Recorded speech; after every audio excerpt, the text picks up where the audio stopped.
You step aboard a ship only to find empty cabins and vanished souls, a realm where the wind whispers unanswered questions across silent decks, and the sea holds its secrets in its depths.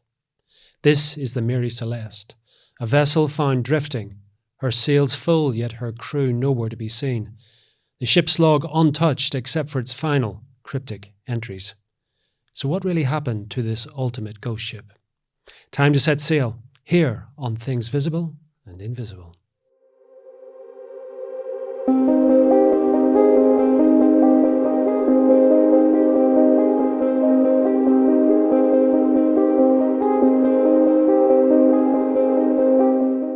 Graham Faiella is a maritime historian, writer and editor. He has extensive personal sailing experience, including 2 Atlantic crossings and an 18-month voyage around the world. His book, The Mysterious Case of Mary Celeste, 150 Years of Myth and Mystique, was published in 2022, examining the mystery around the famous or infamous sailing ship. And he joins me down the line from his home in London. Graeme, welcome to Things Visible and Invisible. Thank you very much. Thank you for inviting me. Graeme, let's start at the beginning. The Mary Celeste has become part of our collective consciousness. People talk about the Mary Celeste when they're talking about sort of random events where people disappear.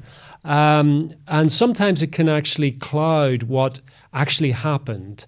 And you will know better than most that the facts have long since disappeared in the oceans, and what we're left with is myth and legend. So let's start at the beginning.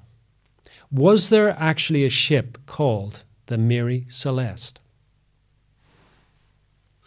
Yes, there was definitely a ship called the Mary Celeste, although she wasn't named the Mary Celeste when she was built. She was built up on the shores of Nova Scotia in 1861, and her name then was the Amazon, a small little shipbuilding site on the shores there, and she was just a little bit over 200 tons. She was rigged as a brigantine, which means, in brief, that she had 2 masts, and on the foremast she was square rigged, and on the aftermast she had fore and aft gaff rig. So she was a handy little vessel that sailed and traded around the maritime coasts of Canada, down to the West Indies on the east coast of the US, and some voyages across the Atlantic. She was a very common type of ship of her time, took all sorts of cargoes and went to all sorts of ports, really. She, by 1871 or 2, she had gone through several owners. Her original owners were her builders, but she went through a few owners, and eventually in 1871, or possibly 1870s, a little bit unsure, she came under the ownership of an American ship owner, and she was converted from the British flag because ships in those days in Canada were British flagged ships, because Canada was a dominion of the United Kingdom. Anyway, she was reflagged as an American ship, and some changes were made to her structure about her sailing, for her sail plan, for example, and she was made a little bit bigger and a little bit more space for her cargo. And was this the time? Was this the time, Graeme, when the name changed? Then this was when the name changed to the Mary Celeste. Can you And just it's a just give us what the it's a thinking fairly there is around a name like Mary Celeste? It's not the most common name I've ever seen on a ship. no, and it's a fairly complicated rationale behind it, and also there are various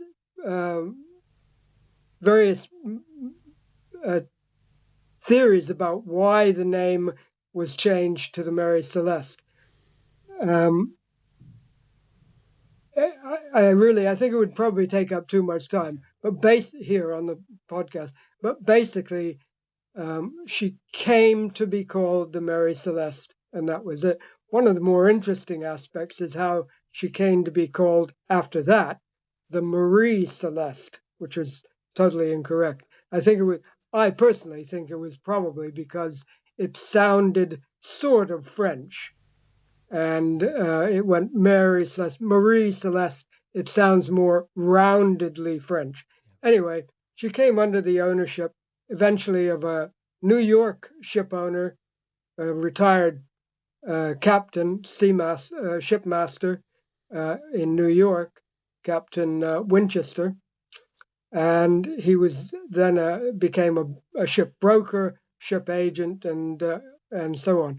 And he took a major shareholding in the Mary Celeste, and he decided that he wanted a particular sea captain to take command of the Mary Celeste when she was going to make a voyage in 1872, October 1872, across the Atlantic to Genoa, Italy, with a cargo of 1,701 barrels of industrial grade alcohol. This was for the use of fortifying wines in Italy, and it was basically it would be toxic if you drank it. That's an important distinction in the later episodes of her life. He contracted with the sea captain, Captain Benjamin Briggs, who was a real staunch Yankee captain, shipmaster from the Massachusetts area. And he came down to take command of the ship in October 1872. He brought with him his wife, Sarah, and his 2-year-old daughter, Sophia. Very important details concerning what happened eventually. He also signed on the 7 crew members, first mate, second mate, and 6 crew members. Oh no, sorry, 6. First mate, second mate, and 5 crew members, a cook and 4 deckhands, who he would have chosen very carefully with his wife and young daughter on board. That's important. Well, what do you mean by that, Graeme? What in what way would it have been a careful choice? It would have been a careful choice because his kinfolk, his wife, 2 of his closest family members were signed on. So at that time, ships could sign on ragtail, ragamuffins of crews from all sorts of sources, and mainly not good. Right. They were tough. They were wharf rats of all sorts, quite often. So he would have been careful not to have that sort of nasty bit of crew members. And was it was it all male? Did you say, Graeme? All the crew members were male? all in those days would have been male anyway. Okay. There are very few women who went to sea, except to accompany usually the captains of ships. A captain would quite often take his wife and sometimes, occasionally, children with them if they're going to an interesting place, I suppose, or just typically just wanted to be with his wife. So the picture. So yeah, they were all. The picture you're painting here, Graeme, is of a seafarer who knows what he's about. He's got a good crew that he's handpicked. He's got his wife and child with him, so and he's got this voyage, which I suppose, although it's probably a routine voyage across the Atlantic in terms of cargo delivery and that sort of thing. Nothing unexpected was to happen. Is that the picture you've painted? Am I giving it a accurate summary? Absolutely. Right. It would have been a very routine passage across the North Atlantic in this case. Some of the ships, 200-ton ship, was a fairly modest size ship, but these brigantines went, far afield. They'd go on voyages around the world, various passages and stops along the way. So they were tough little ships, and real workhorses of the merchant shipping fleets of the day. Okay. She was wooden, by the way, just to make that clear. Okay. But so she was a good four deckhands on the ship were all Prussian German. That was the time before that was when Germany was basically Prussian. Yeah. So comments later about the crew members were a bit xenophobic when the knowledge of that came about. Okay, we'll come to that in due course, Graeme. But for the moment, where did she set sail from? Was it New York City? She set sail from New York City. Okay. She set sail on the 7th of November, 1872. It would have been a voyage of approximately 6 weeks. Right. So there was nothing untoward. It was crossing the North Atlantic at that time of year. Remember, that's verging on winter. It's the autumn season, and the North Atlantic would tend to be getting rather boisterous.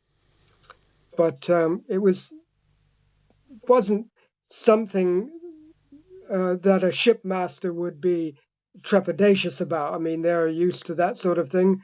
They're trained to cope with all sorts of weather and conditions other than the weather. It can be so many other different perils of the sea. Yeah. So another aspect of this is that when she left New York Harbor, Captain Briggs's wife, Sarah, wrote a letter back home, which was in Marion, Massachusetts, near Cape Cod, that they had a good crew. They had a good set. Everybody, so she was importantly very happy with the people that she was sailing with, the crew that she was sailing with a small daughter in hand. Mm-hmm. Now, from there, from the 7th of November, we have to go to the 4th of December. On that day, in the early afternoon, another brigantine out of New York, sailing about a week later than the Mary Celeste, came upon a ship just north of the Azores, northeast of the Azores. This ship was making a voyage to Gibraltar for orders. For orders meant that she would get instructions at Gibraltar about where to deliver her cargo of petroleum in barrels and in cases, which is the way they carried the liquid cargoes in those days. So she was headed for Gibraltar. she came across a ship about a few miles away, heading west, and she seemed to be erratic in her maneuvering, and the sails were a bit tattered looking through the telescope. So this ship, which was another brigantine, slightly bigger than the Mary Celeste, was commanded by Captain David Morehouse, and her name was the Dei Gratia. Captain Morehouse sent 3 of his men across to this ship, which at the time he had no idea who it was, over to investigate, to look and poke around and see, because through the telescope it seemed that she had no one on board. So these 3 men, the first mate, Oliver Devoe, who would be very significant later on, and 2 other hands, took a boat, went over, and 2 of the deckhands got on board. The other one stayed in the boat, and they poked around to investigate the state and the condition of this unknown vessel, which was basically what they used to call derelict, i.e., nobody on board. She was just drifting, some sails set. So she was swaying this way and that way, but she was headed east, i.e., in the opposite direction to the Dei Gratia.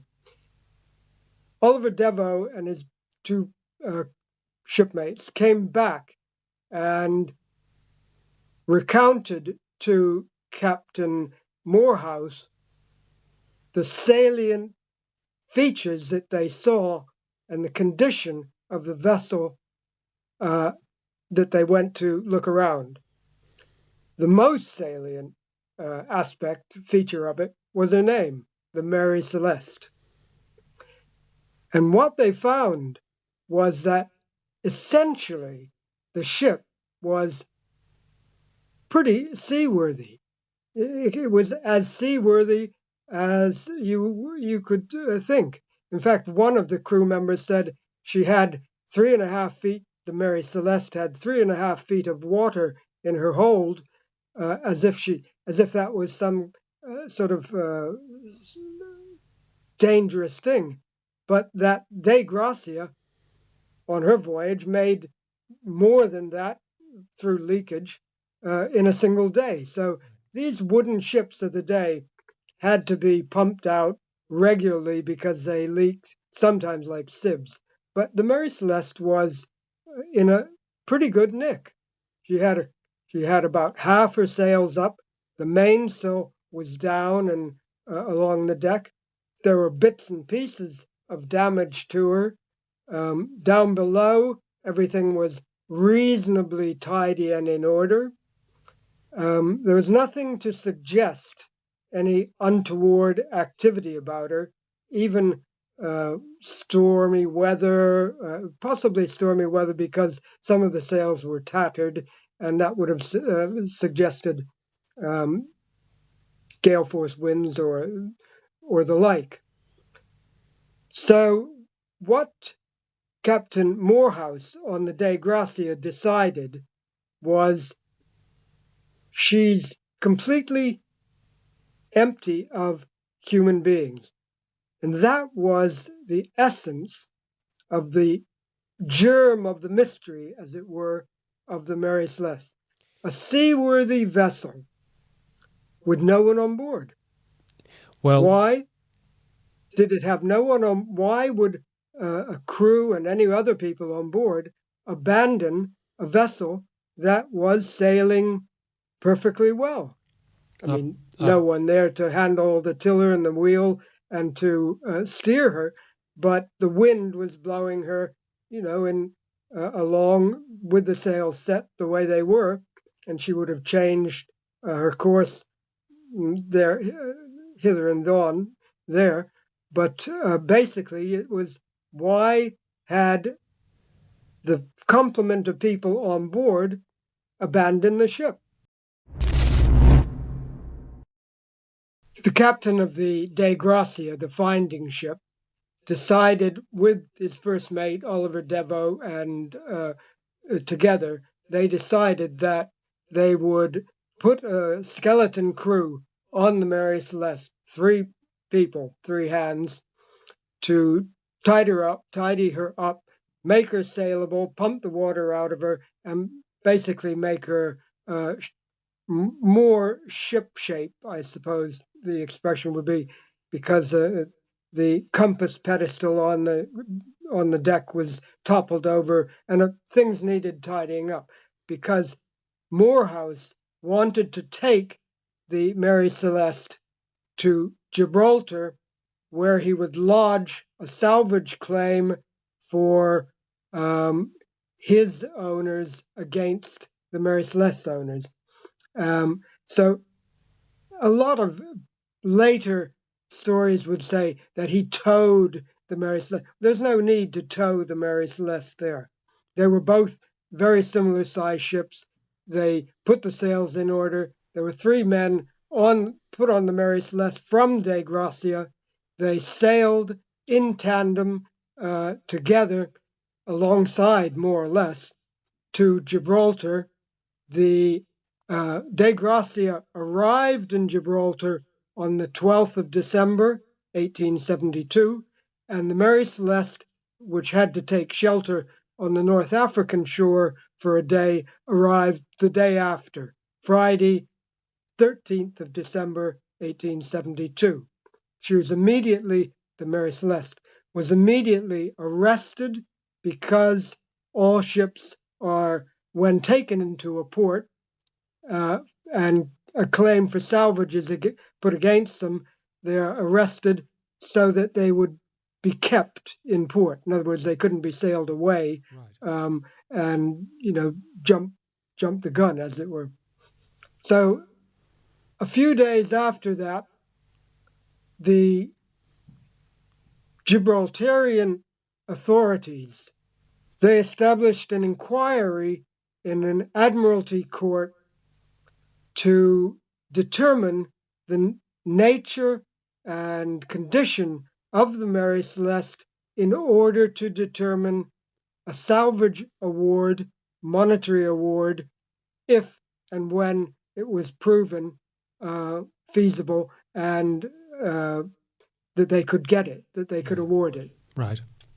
This court of inquiry was presided over by the Chief Justice of Gibraltar, some man named Cochrane, who was a Nova Scotian, and the Crown Prosecutor, a man named Sir Frederick Sully Flood, who was the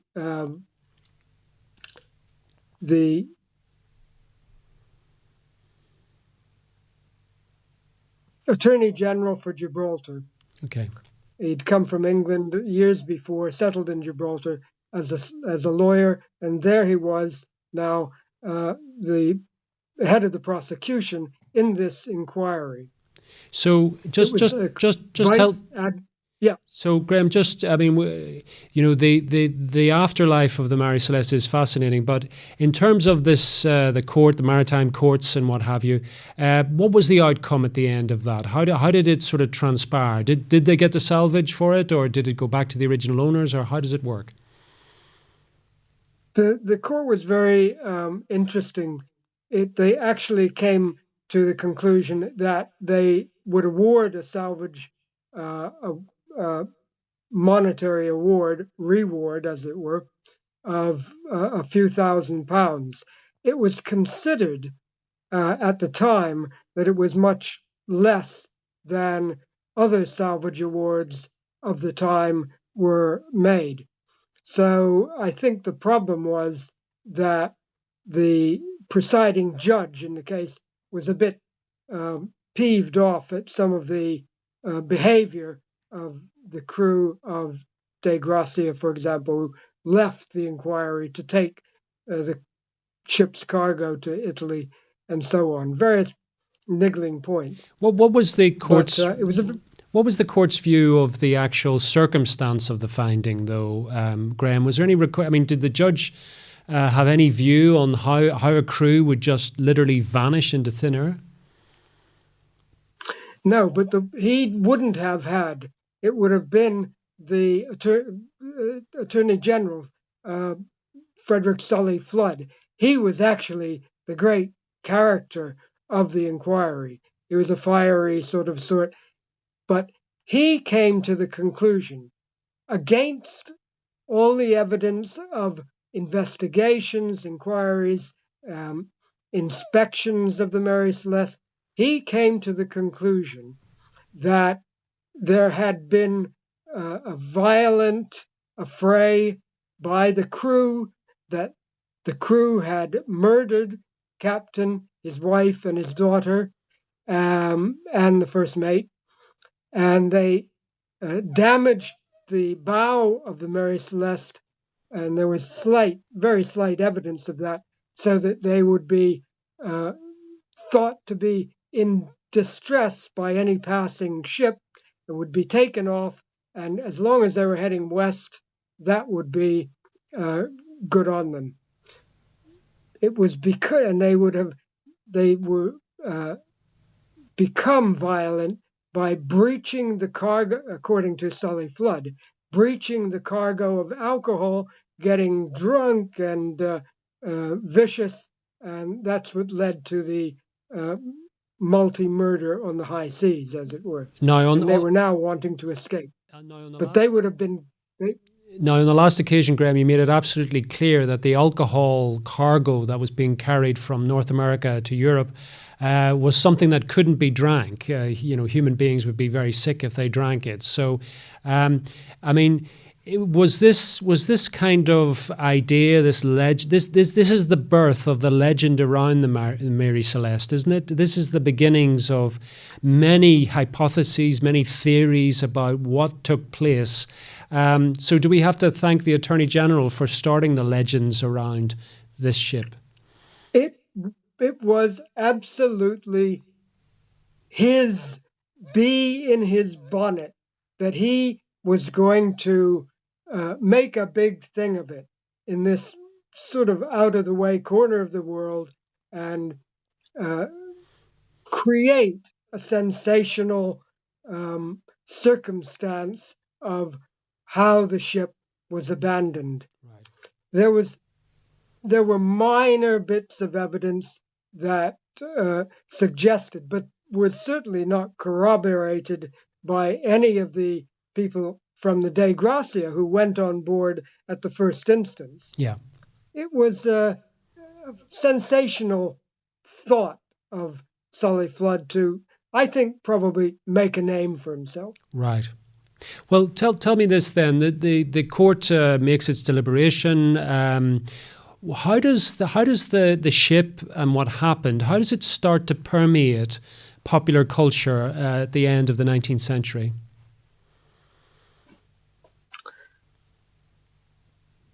The ship, it must be said, the Mary Celeste went on to live again for another dozen years, first of all.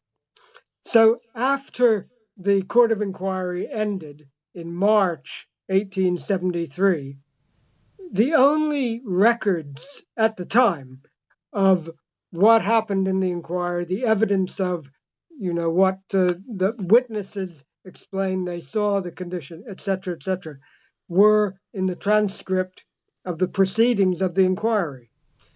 So after the inquiry ended, the proceedings were filed away in the archives, the government archives of Gibraltar. They weren't to be hidden or anything. It's just that's where they were filed. The Mary Celeste sailed away for another 12 years before she was wrecked on a reef off the west coast of Haiti under very suspicious circumstances, and that was the end of the Mary Celeste's life. But there wasn't any real newsworthy details to publish, or effectively to publish, after the inquiry ended. And what happened was, how this started to germinate was a short story by an anonymous writer who turned out to be Conan Doyle, the Sherlock Holmes author. And he wrote a short story, a fictitious short story based on the details that he could collect from knowledge or from newspaper sources, I suppose. I mean, this was in 1880s, so there was nothing electronic or anything like that. He would just pick things up. And he wrote a short story that was loosely based on the facts, but it was complete fiction. And from that, I suppose other people got into their head that here's a mystery. We have no idea what happened to them. And since nature abhors a vacuum, it was ready for all sorts of crazy theories and stories about what actually caused the Mary Celeste to be abandoned.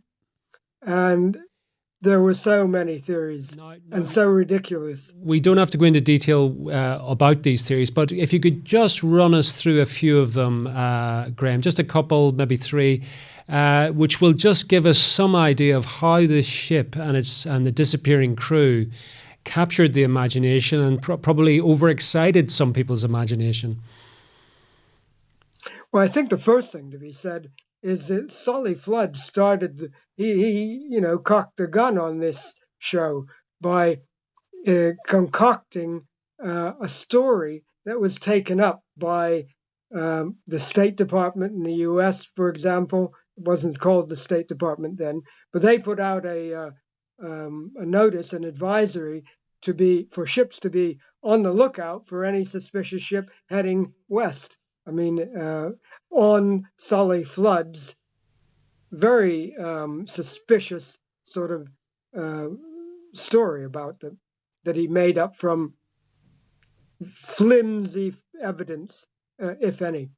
So after the Conan Doyle story, it was more like writers who would concoct stories that were loosely based on the details of the mystery of the incident, you have to call it, of the Mary Celeste. And they would have picked it up in newspapers which reported it at the time, the Gibraltar Chronicle, some of the shipping news, the shipping information newspapers. And those little details about the ship that were falsified, and I suspect not terribly deliberately. It's just that because a lot of newspapers in those days were syndicated, the stories would get passed from one paper to another, and errors or mistakes or deliberate fictions would be perpetuated in that way. So the mystery bit of them was also in the orbit of writers, authors of short stories, for example, who hypothesized that, for example, all of the complement of people on board the Mary Celeste at the time had been grabbed by a giant octopus that took them all off, swept them all off, and drowned them, and that was it. The other main hypothesis was pirates, riff pirates to be exact. Now, riff pirates were off the North African coast. The Mary Celeste was 1,000 kilometers away from the North African coast when she was found by the de Gratia. They would never have got into Azorian territory. So piracy, which was then taken up, must have been pirates. They sold into slavery or murdered. That was a favorite.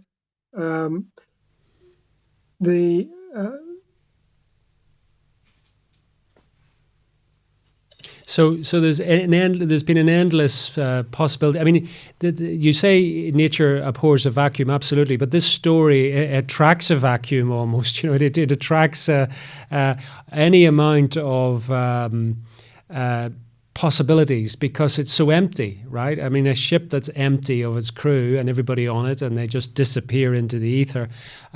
Any permutation is possible with that. Now we're coming to the end, believe it or not, Graeme, of this episode. You may not wish to answer this question, but you've researched this. You've got a history of sailing across the Atlantic. You know about the maritime world. You're also a writer. You understand the flights of fancy that some writers can have.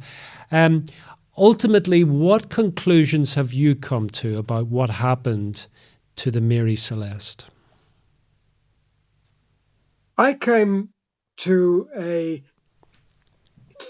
so much a conclusion as of consideration, very similar or virtually the same as a man by the name of Charles Edey Fay.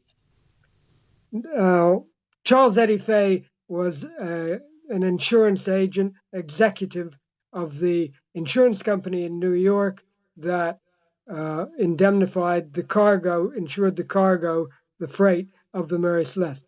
He was researching details of marine insurance for a book he was writing, came across the story of the Mary Celeste, and he went into it because he was just interested in the details of it. But he was a punctilious researcher on the subject, and he eventually turned up the most reliable, the most credible, I think, proposition about what happened. And in short, his proposition, with very hard facts that he had either discovered or obtained otherwise, had he in his frame of mind that the Mary Celeste, south of the Azores, passing south of the Azores, had evidence of stormy weather coming. The captain, Briggs, was very cautious and careful about how he would manage the ship if she got into bad weather with his wife and daughter on board. So his theory, and I think this is very sustainable by evidence, that the crew, the 10 persons on board, got into the ship's boat quickly, left the Mary Celeste very quickly, as evidence also showed, tied off the small boat that they got into, still attached to the Mary Celeste. But when a high wind came, a cold front as it happened, came, that either the Mary Celeste went deep into the trough of a wave and the rope broke, the tow rope broke, and left the small boatload of 10 people adrift, or the rope just cut because of the strain on it, broke because of the strain on the rope. And that in any case, they all drifted out and perished at sea because the wind, which was would have been northerly at the time, would have pushed them south of the Azores and into oblivion. And that is what I think is probably the most likely thing. The other possibility, which I think is quite interesting, was that they were in an area of seaquakes, when you have rumblings from down below. And what happened, he knows, Captain Briggs knows he's got a volatile cargo of alcohol. And it could have disturbed the rumbling of the sea, of a seaquake, could have disturbed the cargo so that the fumes from a leakage or however would have broken out of the casks, and he was very fearful that essentially the ship would blow up, and he had to get out of the way and especially protect his wife and and daughter. And that's why they abandoned ship and tied to the ship and could get back on board if that eventuality didn't materialize. And I think that's another possibility. The main thing to ask is what scared them so much that they abandoned the ship in a seaworthy condition. Yes. And that is something that the perpetuators of myths and the mystique have tried to fictionalize or worse, make, they newspaper editors, for example, would look for sensational stories the same way they do today.